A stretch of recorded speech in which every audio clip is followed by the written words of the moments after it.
Clarity ఇండియాకి, confusion పాకిస్తాన్కి. అసలు ఇండియా వేసే ఎత్తుగడలకి ఆల్రెడీ పాకిస్తాన్కి టెర్రర్ స్టార్ట్ అయింది. లైన్ ఆఫ్ కంట్రోల్ దగ్గర పాకిస్తాన్ ట్రూప్స్ని వెనక్కి పంపించేస్తోంది. ఇంకేముంది, ఇండస్ వాటర్ ట్రీటీని క్యాన్సిల్ చేసిన తర్వాత India has declared its war against Pakistan. ఇది ఇప్పుడు ట్రెండ్ అవుతున్న న్యూస్. అసలు ఇండియాకి పాకిస్తాన్కి మధ్యలో యుద్ధం మొదలైపోయిందా? ఇదే అంశం గురించి ఇంకాస్త లోతుగా మాట్లాడదాం. I have with me high court advocate doctor Bala గారు ఉన్నారు. హలో బాలా గారు, ఎలా ఉన్నారు? హాయ్, నమస్తే అండి. నమస్తే అండి. మీరు ఎలా ఉన్నారు? చక్కగా ఉన్నాను, థ్యాంక్ యూ. ఏంటండి, అందరూ చెప్తున్నట్లుగా ఇండియాకి పాకిస్తాన్కి మధ్యలో వార్ స్టార్ట్ అయిపోయిందని అనుకోవాలా? ఒకటి, కంట్రీ వార్ ఎందుకు జరుగుతుందని ఫస్ట్ మనం తెలుసుకోవాలి. ఒకప్పుడు కంట్రీ వార్స్ ఎందుకు జరిగేవంటే బార్డర్ ఏరియాస్ గురించో, లేదు అనుకుంటే కంట్రీ మీద పవర్ని క్యాప్చర్ చేయడం గురించో, అదర్వైజ్ వాళ్ళ ఎకానమీని దెబ్బతీయడం గురించో ఉండేవి. బట్ ఈరోజు వార్ ఎందుకు జరుగుతుందంటే only powerful peoples doing war only show their power, అంతకుమించి ఏం లేదు. అసలు మిలిటరీ ఎందుకు మనకు అంటే securitize our border as well as our demography. What is demography? Demography is nothing but we people. It's very simple. కానీ ఆల్ ఆఫ్ సడన్గా కశ్మీర్లో ఆర్టికల్ 370 వెళ్ళిపోయాక ఇండియన్ కాన్స్టిట్యూషన్ అండర్లోకి కాశ్మీర్ అండ్ జమ్మూ, లదాఖ్ అన్నీ వచ్చేసిన తర్వాత బార్డరింగ్ చూసుకునేది ఎవరు? మిలిటరీ చూసుకుంటుంది. బిఎస్ఎఫ్, సిఆర్పిఎఫ్, ఇంకా రకరకాల వింగ్స్ ఏవైతే ఉన్నాయో వాళ్ళు చూసుకుంటుంది. It's a very created. 2014 to 2019, once it's happened, that era, this government says we are in a safer zone, we are protected.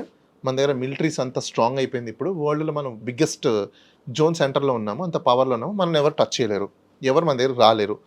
This is the propaganda went to the people 2024 elections టైంలో, right? We are strongest military zone చెప్పేసి. ఈ ఇక్కడ point ఒకసారి మనం చూసుకోవాలంటే, ఒక tourist ప్లేస్లోకి బేసికల్గా ఒక మిలిటెంట్స్ వచ్చేసి, లేకపోతే ఒక foreign in the sense Pakistan నుంచి కొంతమంది టెర్రరిస్టులు ఇండియాలోకి వచ్చి అటాక్ చేసి అదే పనిగా ఒక కమ్యూనిటీని, ఒక రిలీజియస్ని అడిగి మరీ కాల్చారు అంటే, ఎప్పుడు నాకు తెలిసినంత వరకు దొంగతనం చేసేవాడు అడిగి చేయడు, లేదు ఫైర్ చేయాల్సిన కూడా అడిగి చేయడు, లేదు జనసైడ్ అయ్యేది విక్టిమ్సే చెప్పారు కదా అట్లా చేశారు. దట్స్ వాట్ నేను అదే అంటున్నా. ఇన్ ప్రాక్టికాలిటీలో తీసుకున్నా అలా అడిగి ఎవరు చేస్తారు? బేసికల్గా ఒక మోటివ్ ఉన్న వాళ్ళు, ఒక ఎజెండా బేస్ మీద ఉన్న వాళ్ళు, లేకపోతే ఒక ఇంటర్నల్ ప్రొయాక్టివ్ ఆఫ్ సెన్స్ ఉన్న వాళ్ళు చేస్తారు. పబ్లిక్ వచ్చి ఇప్పుడు క్వశ్చనరీస్ ఏంటంటే చాలామంది మాట్లాడట్లేదు కూడా. ఎస్, డెఫినెట్లీ వార్ వస్తే మాత్రం we are stand with our entire team. Military టీమ్కి మనం స్టాండ్ అవుతాం, గవర్నమెంట్కి కూడా స్టాండ్ అవుతాం. బట్ వేరాజ్ ఇక్కడ మనం ఇంకోటి కూడా చూసుకోవాల్సిందంటే, చాలామంది దగ్గర కొన్ని క్వశ్చన్స్ ఉన్నాయి. ఇప్పుడు మీకు పుల్వామా జరిగినప్పుడు కావచ్చు, లేకపోతే సర్జికల్ స్ట్రైక్స్ జరిగినప్పుడు కావచ్చు, ఇలా రకరకాలుగా కొన్ని అంశాల మీద ఈ ఎలక్షన్స్ వచ్చినప్పుడు, లేకపోతే ఇంకోసారి ఇలాంటి జరగడానికి పబ్లిక్ కూడా కొంచెం అఫ్రైడ్ అవుతున్నారు. ఫస్ట్ ఆఫ్ ఆల్ ఎందుకు అఫ్రైడ్ అవుతున్నారు అంటే, ఈ సమయంలో ప్రజల్ని కాల్చేంత స్టేజ్కి వెళ్ళిపోయారు, ఒక టెర్రరిస్ట్ వచ్చి మనల్ని కాల్చేశారు, చంపేశారంటే మిలిటరీ ఏం చేస్తుంది అనేది ఒక క్వశ్చన్ వస్తుంది.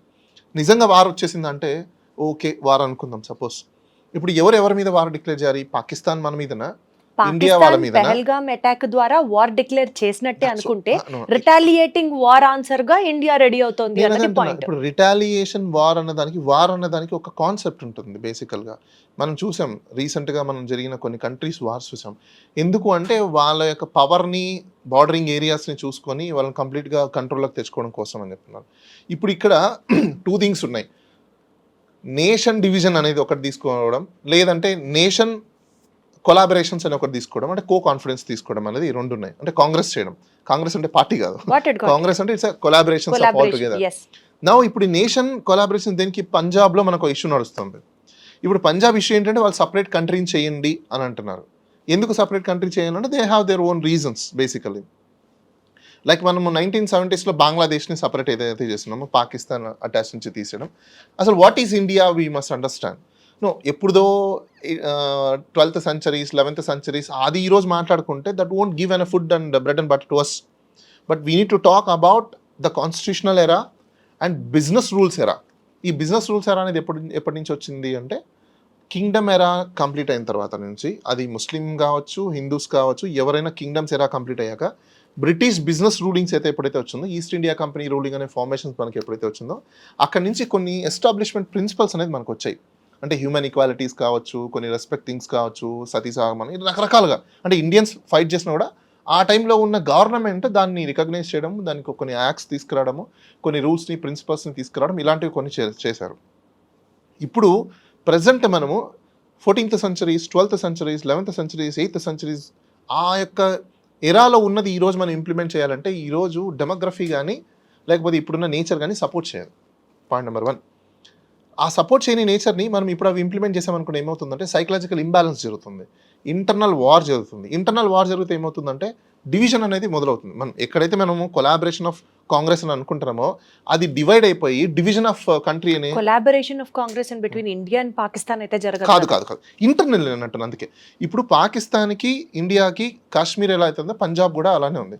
పంజాబ్లో కూడా మీకు అక్కడ డివిజన్ అనేది జరుగుతుంది. ఎందుకు డివిజన్ జరుగుతుంది అనేది బిగ్గెస్ట్ క్వశ్చన్. వాళ్ళకున్న రీజన్స్ వాళ్ళకు ఉంటాయి.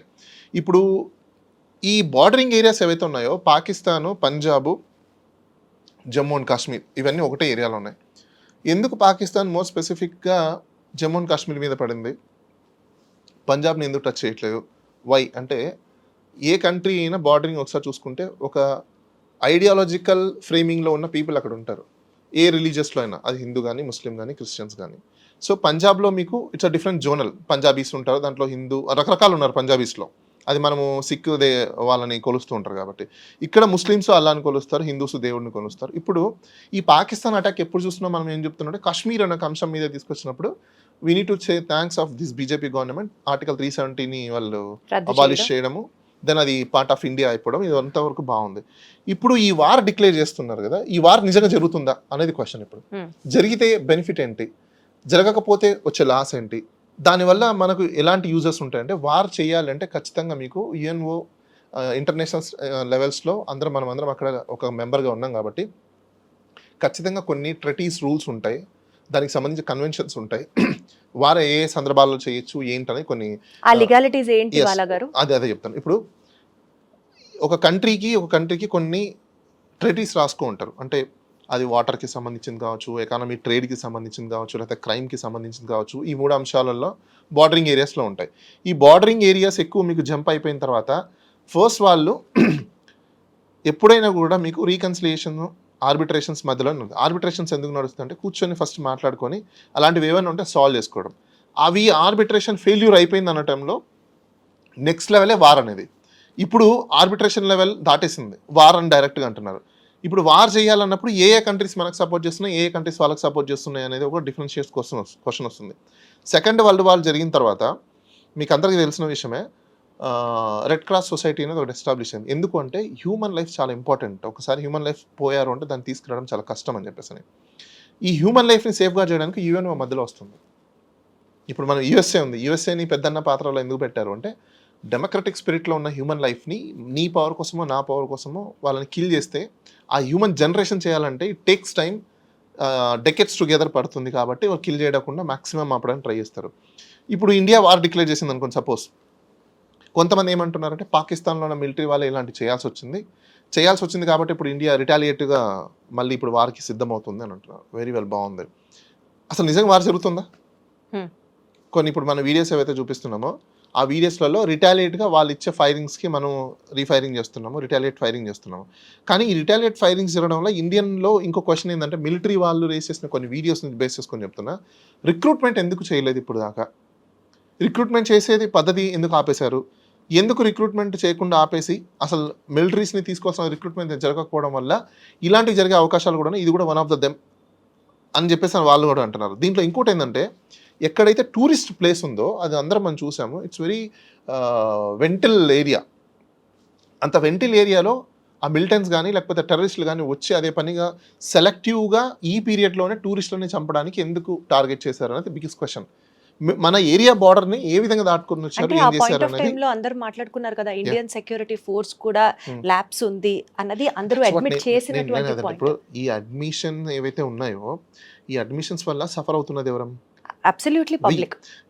ఈరోజు మీరు వార్ డిక్లేర్ చేశారనుకోండి, ఇక్కడే సెక్యూరిటీ లేనిది రేపు వార్లో ఒకవేళ ఏదైనా బై మిస్టేక్లీ ఏదైనా జరిగితే who affected? First we the people of India. అంటే అసలు భారతదేశం వార్ డిక్లేర్ చేయదు అన్నది మీ స్టాండ్? చెయ్యదు అంటే నేనేమంటున్నా, అంత ఎక్స్టెంట్కి వెళ్తుంది అని నేను భావించట్లేదు. అని మీరు అనుకోవట్లేదు? ఎందుకు నేను భావించట్లేదు అంటే మనము గ్లోబల్గా ఒక ఫాదర్ ఆఫ్ ద నేషన్స్ అవ్వాలి అని మనం అనుకుంటాం, రైట్? చైనా ఎకానమీని క్రాస్ చేయాలనుకుంటున్నాం, అండ్ యూఎస్ ఎకానమీని క్రాస్ చేయాలనుకుంటున్నాం, గ్లోబల్ వైజ్గా మన ప్రెజెన్స్ని ఎస్టాబ్లిష్ చేయాలనుకుంటున్నాం, వరల్డ్ ఫాదర్ అవ్వాలని మనం అనుకుంటున్నాం. అలాంటప్పుడు నైబరింగ్ స్టేట్స్ కానీ నైబరింగ్ కంట్రీస్తో కానీ ఫస్ట్ నువ్వు good communication or good relationship పెట్టకుండా వరల్డ్ మొత్తం ఎలా ఎస్టాబ్లిష్ చేస్తావు? సో మీరు war between India and Pakistan జరగకుండా ఉంటుంది అని అనుకుంటున్నారు, జరగకూడదని భావిస్తున్నారు? ఓకే, ఎస్, జరగకుండా జరగకపోవచ్చు అనేది నా అన్నది ఒపీనియన్. మీ ఒపీనియన్. ఎందుకంటే జరగాలంటే there are so many aspects. జరుగుతుంది అని అనుకుంటే వాళ్ళు ఏంటంటే అక్కడ వాళ్ళు ప్రొవోక్ చేస్తున్నారు, ఇక్కడ వీళ్ళు రిటాలియేట్ చేస్తున్నారు అనే భావనలో ఉండిపోయినారు.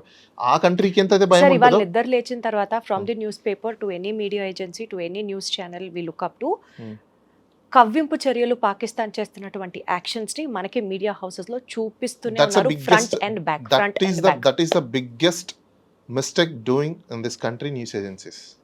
That's the biggest mistake.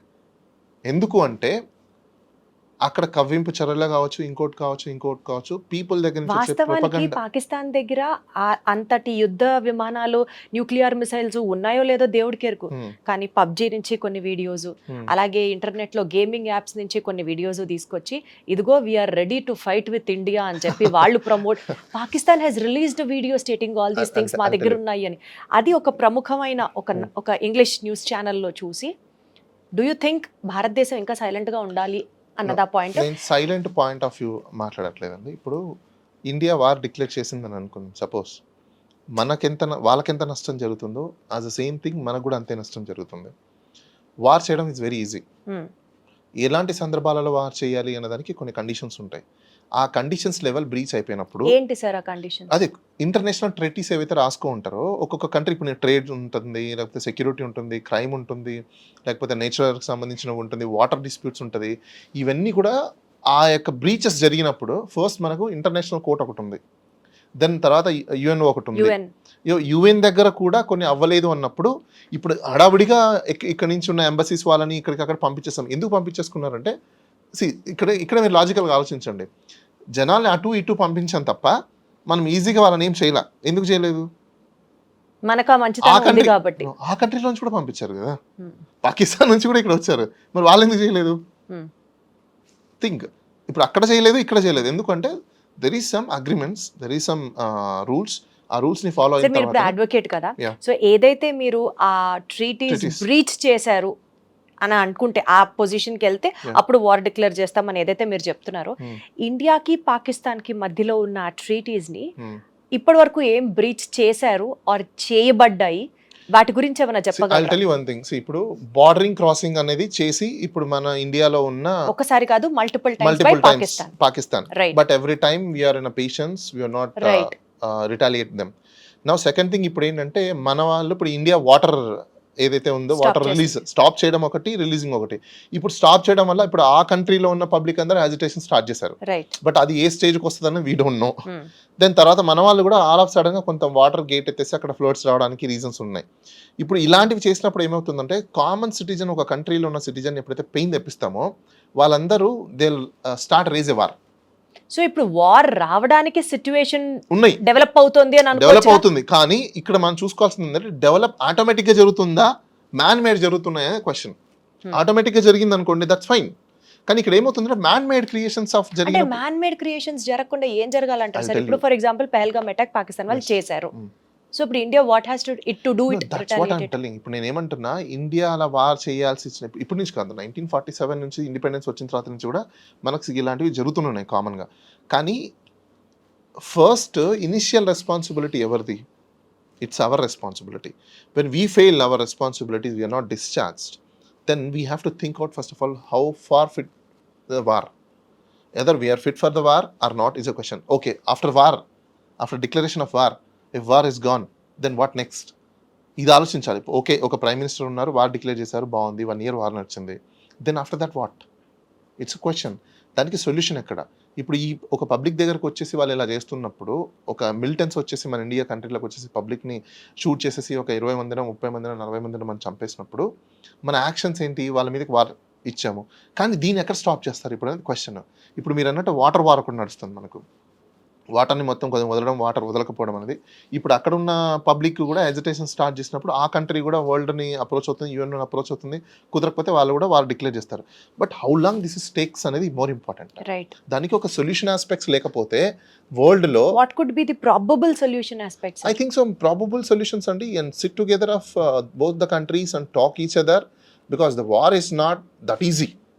Maybe today I am, tomorrow and you, and day after tomorrow another person.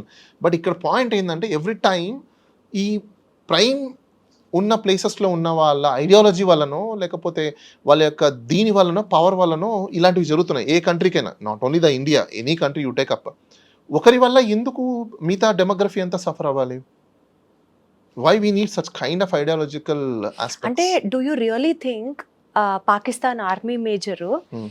ఆ ఇండస్ వాటర్ ట్రీటీని బ్రేక్ చేసినప్పుడు Hmm. ఇండియన్స్ బ్లడ్ రక్తంగా పారాలి, రివర్ లాగా పారాలి, అంత బ్లడ్ షెడ్ నేను చూస్తాను అని డిక్లేర్ చేయడం కానీ, లేకపోతే ఇండియన్స్ని ఎవరిని నేను సర్వైవ్ చేయకుండా అందరినీ చంపేస్తాను, ఇలాంటి బ్రూటల్ స్టేట్మెంట్స్ చేసిన తర్వాత కూడా అలాంటి వాళ్ళతో మనకి ఒక డైలాగ్ వర్కౌట్ అవుతుంది డైలాగ్ అనుకుంటున్నారా? వర్కౌట్ అవుతుంది. నేను దట్స్ వాట్ నేను అదే అంటున్నా. ఇప్పుడు ప్రాక్టికాలిటీస్ ఏంటి అనేది క్వశ్చన్. ఇప్పుడు అలాంటి ఇప్పుడు జనరలీ ఇవన్నీ ఎలా జరుగుతుందో, this is all psychological aspects. It's more important, we need to understand the psychology. ఎందుకు అంటే మీకు ఒక థీరీ చెప్తాను నేను. ఒక ఇష్యూ రావాలంటే, ఫస్ట్ ఆఫ్ ఆల్ ఒక వార్ రావాలంటే, లేదంటే ఒక ఆర్మీని తయారు చేయాలన్నా, లేకపోతే ఒక మిలిటెంట్స్ని తయారు చేయాలన్నా, లేకపోతే ఒక నక్సల్ని తయారు చేయాలన్నా, లేకపోతే టెర్రరిస్ట్ని తయారు చేయాలన్నా 1 day అవ్వదు.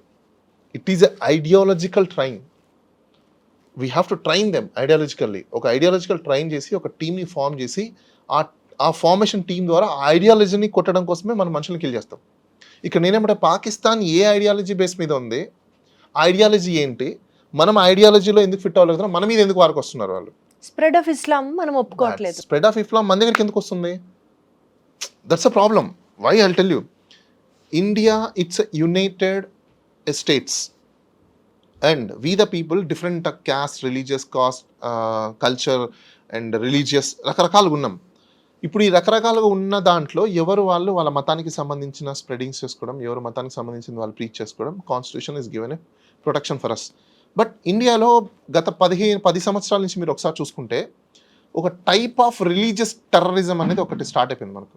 అంటే ఎలాంటిదంటే, ఒక స్పెసిఫిక్గా ఈ జోన్ ఆఫ్ రిలీజియస్ని, ఆ జోన్ ఆఫ్ రిలీజియస్ని, ఇంకో జోన్ ఆఫ్ రిలీజియస్ని, అంటే ఈ పొలిటికల్ బెనిఫిట్స్ కోసము ఇంటర్నల్గా డెమోగ్రఫీ దగ్గర ఒక లేని ఐడియాలజీని పోర్ట్రేట్ చేస్తున్నాం.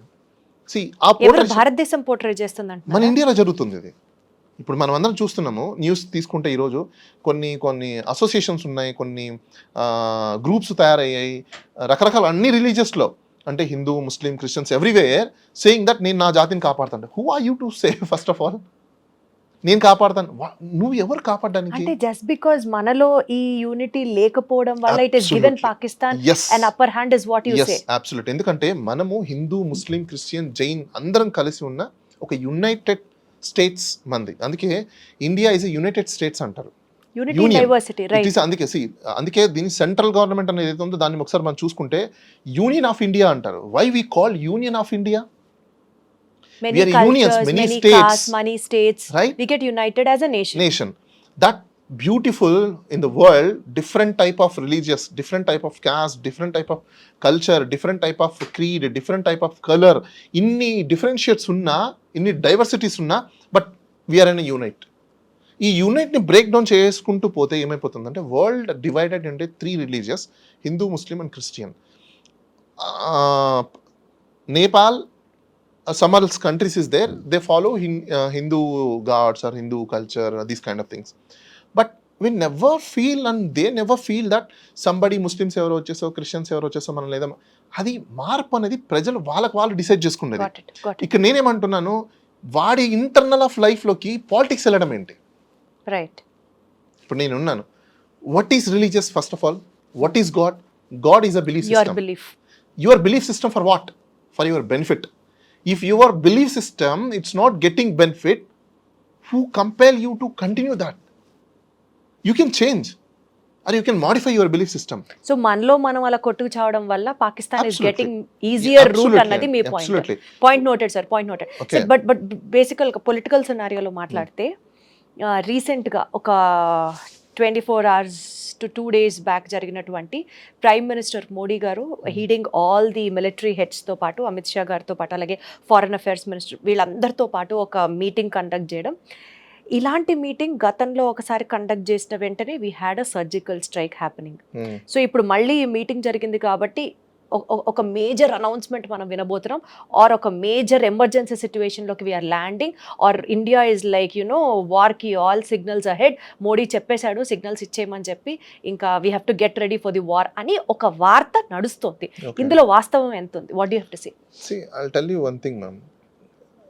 Earlier 1970s, 1980s, 1990s, at least government and transparency అనేది నడిచేది. But today of course security అనేది చాలా ఇంపార్టెంట్ ఆస్పెక్ట్ ఏ కంట్రీకైనా. దాంట్లో పబ్లిక్కి తెలియాల్సిన అవసరం లేదు, లేకపోతే ఇంకోటి లేదు. But we're not in that era. We're in 2024th century. Transparent ఎరాలో మనం ఉన్నాం. ఇంకా ఈ రోజు కూడా ఆ ప్రిన్సిపల్ పనికొస్తుందంటారా? వర్చువల్ వరల్డ్, అంటే last evidence had shown that. What నేను అదే అంటున్నాను. నేనేమంటున్నానంటే propaganda is different, realistic is different. So అది జస్ట్ ఒక ఫేక్ ప్రాపగండానే చూడాలి అని అంటున్నారు. ఎందుకంటే ఫేక్ ప్రాపగండా చూసుకోవాలంటే ఆ సర్కమ్స్టాన్సెస్లో జరిగిన మన పుల్వామా కావచ్చు, లేకపోతే సర్జికల్ స్ట్రైక్ కావచ్చు, ఇంకోటి కావచ్చు, మైట్ బి ఆ మీటింగ్ దానివల్లే అయిండొచ్చు, కాకపోవచ్చు, we don't know. But who need to tell us? Nobody. Then we people thinking that ఇలా జరిగింది కాబట్టి, మీడియాలో ఇలా వచ్చింది కాబట్టి ఆ పర్సెప్షన్ని తీసుకుంటున్నాం. But I request and I appeal to the nation demography, please don't fall off these WhatsApp universities, Facebook universities, Twitter universities. Modi గారు ఇలాంటి ఒక కాన్ఫరెన్స్ ని హీట్ చేస్తే ఏదో ఒక ఎమర్జెన్సీ రాబోతోంది అన్నదానికి సంకేతమా? రీసెంట్గా ఇండియన్ ఆర్మీ హెడ్ ఒక వీడియోని మీడియాకి రిలీజ్ చేయడం జరిగింది. అందులో కురుక్షేత్ర యుద్ధంలో శ్రీకృష్ణుడు ఆ చారియట్ని నడుపుతూ, అర్జునుడు ఆ యుద్ధం చేస్తూ ఉన్నటువంటి ఒక ఫోజ్ని, అంటే ఇంకా యుద్ధానికి భారతదేశం కూడా రెడీ అన్న ఒక సిగ్నల్ని అందరం అర్థం చేసుకున్నాం. ఈ అర్థం చేసుకున్నది పక్కన పెడితే సాక్షాత్తు ఇండియన్ ఆర్మీ హెడ్ ఆ వీడియోని రిలీజ్ చేయడాన్ని ఎలా చూస్తారు? This is not fake propaganda, this is what happened really. No, I will tell you. Bhagavad Gita, Ramayana, గీతలో ఏం చెప్పారు, రామాయణంలో ఏం చెప్పారు అనే అంశాలను తీసుకొస్తే కొన్ని మాత్రమే ఆ ప్రిన్సిపల్స్ ఇవాళ పనికొస్తాయి. But entire the book principles today is not applicable with the current nation, correct demography. Why? Because one example నేను మీకు చెప్తాను. మీరు ఒక విల్లా కొన్నారు. ఆ విల్లాలో మీరు ఎక్కడెక్కడి నుంచో మార్బల్స్ అన్ని టైల్స్ గీసి ఎక్సలెంట్గా తయారు చేశారు.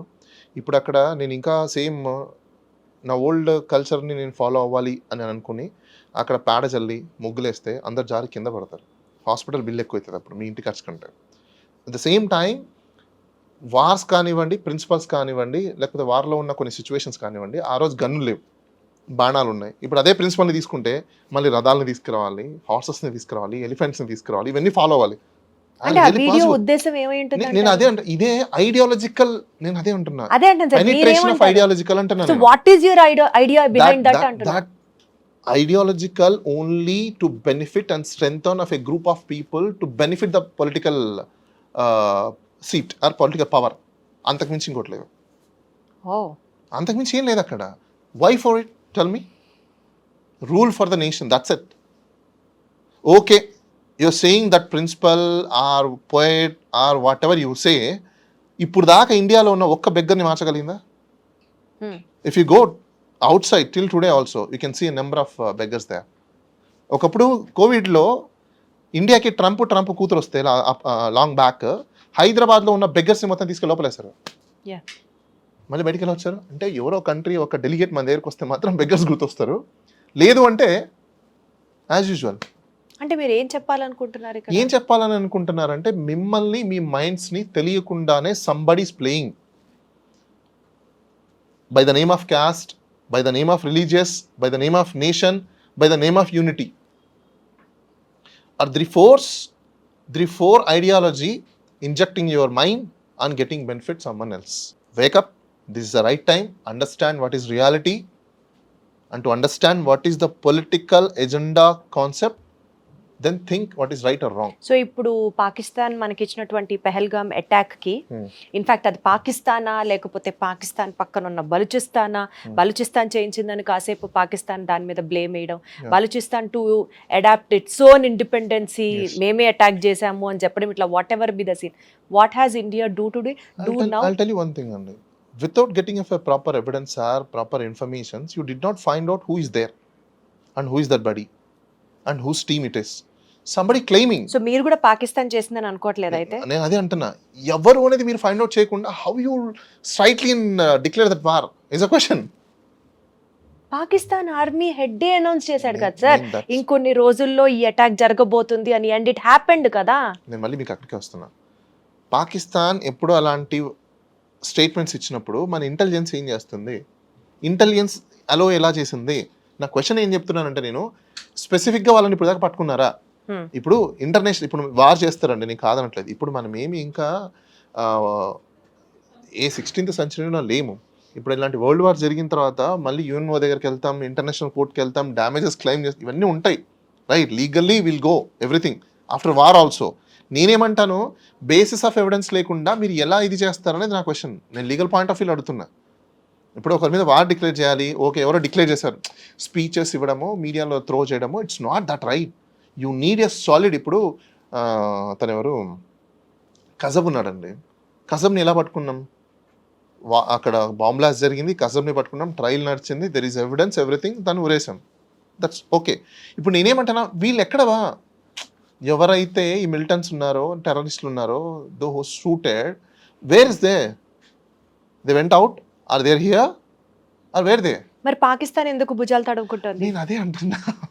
ఇప్పుడు మనం అనుకుంటున్నాము we have no evidence, Pakistan ఎందుకు భుజాలు తడుముకోవాలి? నేను నాకు అర్థం కాని ఒక పాయింట్ ఏంటంటే, అసలు పాకిస్తాన్ ఎందుకు ఇప్పుడు ఆల్ ఆఫ్ సడన్ గా, పాకిస్తాన్ ఎందుకు ఆల్ ఆఫ్ సడన్ గా ఇప్పుడు ఎంబసీ వాళ్ళు కావచ్చు, పాకిస్తానీస్ కావచ్చు, ఈ పానిక్ సిచ్యువేషన్ ఎందుకు క్రియేట్ చేస్తున్నారు అనేది బిగ్గెస్ట్ క్వశ్చన్. ఇప్పుడు పానిక్ క్రియేట్ చేయడం, విక్టిమ్ క్రై ఆడడం, ఇది పాకిస్తాన్ నైజం. మేబీ మైట్ బి అయ్యిండొచ్చు, ఎందుకంటే ఇప్పుడు పాకిస్తాన్ దగ్గర ఫైనాన్షియల్లీ నాట్ స్ట్రెంత్. సో ఇప్పుడు వాళ్ళు విక్టిమైజ్ అని చెప్పుకొని వరల్డ్ మొత్తం అంతా డొనేషన్ తీసుకోవడానికి ఒక trying. Pakistan is also trying to take advantage of the situation. Might be అయ్యిండొచ్చు, ఎందుకంటే ఇప్పుడు వరల్డ్ సింపతి గెయిన్ చేయాలనుకున్నప్పుడు ఇలాంటి సిచ్యువేషన్ ఒకరిని చూపించినప్పుడు వరల్డ్ ఫండింగ్ చేస్తుంది, రకరకాల సైడ్ నుంచి ఫండింగ్ చేస్తుంది. సో మేబీ ఇది ఒక వన్ ఆఫ్ ద స్ట్రాటజీ అయ్యిండొచ్చు. ఓకే, సో ఫైనల్ గా కంక్లూడింగ్ స్టేట్మెంట్ మీరేం చెప్తారు? ఒకటే కన్క్లూజన్ అండి, ఒక కంట్రీ ఇంకో కంట్రీ వార్ జరగాలి అంటే there must be some conditions. ఆ ట్రెటీస్ ఏవైతే ఉంటాయో, యుఎన్ఓ ట్రెటీస్ని మనం ఫాలో అయ్యి బ్రీచ్ అయ్యింటే, వాళ్ళు బ్రీచ్ అయ్యింటే డెఫినెట్గా యాక్షన్స్, రిటాలియేషన్ అనేది జరుగుతుంది. రిటాలియేషన్ జరిగేటప్పుడు కూడా, జరగాల్సిన సందర్భాలలో కూడా కొన్ని ప్రిన్సిపల్స్ని అనేది మనం మెయింటైన్ చేస్తాం. ఆ ప్రిన్సిపల్స్ ఏంటంటే, డ్యామేజెస్ మనకెంత వాళ్ళకెంత అనేది కూడా క్వాంటమ్ చేసుకోవాలి. ఆ డ్యామేజెస్ క్వాంటమ్ చేసుకున్న తర్వాతనే వార్క్ అనేది వెళ్తాం. అంటే ఇంకా కొన్ని ఎమర్జెన్సీ సిచ్యువేషన్స్ ఉంటాయి, వాళ్ళు ఇమీడియట్లీ వార్ మన మీదకి వచ్చారనుకోండి, ఎవరు స్టాప్ చేయరు. ఇంకా అలాంటి సందర్భాలలో అసలు దరిదాపుల్లో in the near future landing into emergency again వచ్చే స్కోప్ ఉందా sir? I don't think so అండి. ఇంత టెక్నికల్ ఎరాలో ఇప్పుడు నాకు తెలిసి ఫిజికల్ వార్ జరిగే అంత నెసెసిటీ అయితే నాకు అనిపించట్లా. నిజంగా అంత వార్ చేయాలనుకుంటే సైబర్ వార్ ఉంది, అండ్ యాజ్ వెల్ యాజ్ నేచర్గా కూడా నేచర్ వార్స్ జరుగుతున్నాయి. Covid is the biggest world war నిజం చెప్పాలంటే, రకరకాలు ఉన్నాయి. సో ఫిజికల్ వార్ జరుగుతుంది అనేది ఐ డోంట్ ఎక్స్పెక్ట్ ఇప్పుడున్న సిచ్యువేషన్స్లో. మేబీ ప్రొపగండాస్ జరుగుతున్నాయి, థ్రెట్స్ వస్తున్నాయి, ప్రొపగండాస్ క్రియేట్ అవుతున్నాయి, బట్ అంతవరకే ఉంటుందని అనుకుంటున్నాం. కంట్రీలో, ఆ కంట్రీలో కానీ ఈ కంట్రీలో కానీ పబ్లిక్ ఎమోషన్స్ ఎక్కువ పెరిగిపోయాయి. That's create or take to forward of rising వార్కి వెళ్తుందా లేదా అనేది డిసైడ్ ఎవరు చేయగలుగుతారంటే పబ్లిక్ చేయగలుగుతారు. ఎవరి చేతిలో లేదు అది. I cannot assume and I cannot interpret it because I am not a god. So 1 point మన ఇంటర్వ్యూకి సంబంధించిన ఒక కంక్లూజన్ డ్రా చేయొచ్చు అంటే సార్, వార్ వస్తుంది అన్నది ఎవరూ అప్పుడే చెప్పలేము, బట్ రాకూడదు అని అయితే అనుకుందాం. అంటే వార్ చేసి పాకిస్తాన్ వాళ్ళకి బుద్ధి చెప్పాలి అని అనుకోవడం కన్నా ఈక్వల్గా హ్యూమన్ రిసోర్సెస్ దగ్గర నుంచి అన్ని రిసోర్సెస్ మనం కూడా నష్టపోతాం కాబట్టి we have to find an amicable solution is what you suggest for. Wonderful talking to you, sir. Thank you so much.